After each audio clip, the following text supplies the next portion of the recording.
Hello and welcome to BrittanyRuss.com. I'm so glad that you're here today. If you've been joining me for a while now, welcome back. This is your first time. I hope that you enjoy and that God speaks to you through these devotionals. Right now we're studying through 1 Samuel, and today we're in the 15th chapter. Now Saul is the first anointed king of Israel, and in this chapter, God has told Saul that he wants Saul to go defeat the Amalekite nation. And not just defeat them, he wants them to literally slaughter all of their people, all of their livestock. I mean, literally obliterate the Amalekites.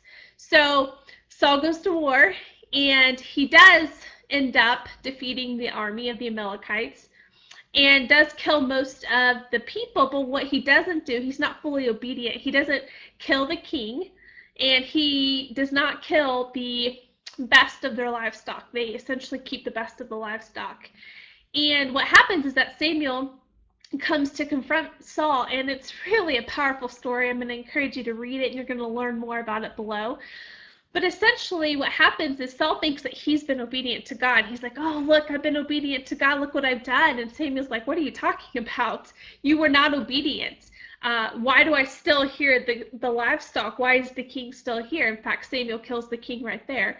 But what happens is Saul he isn't fully obedient, although he thinks that he has been, which is a whole nother story. But at the core of this whole story, it really talks about how he really cared about what people thought. So he says he didn't destroy the livestock because he was afraid of what the people would think. That's what they wanted.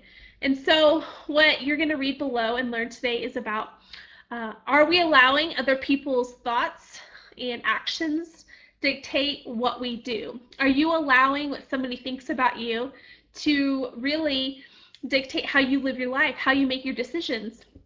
And I can relate to that. I was once so caught up in what people thought about me. I mean, I was constantly thinking about, what does that person think about me? Like, I was nervous in high school to walk across the cafeteria because I was like afraid of what people might think about me. And so I've struggled with it. And I can tell you that it can get you in all sorts of a mess. It can get you to compare, to feel insecure, to be disobedient to God. And that's what happened with Saul. He cared too much about what people thought about him, and he didn't care enough about what God thought about him. He didn't care about what God had asked him to do, and he wasn't obedient. And again, it was a great, great failure that he made. And it really, a series of failures that really just took away Saul's future and his legacy. But continue to read below. I hope that you'll take time to answer the questions and to pray and to think about them and let God, stir something new in your heart and speak to you.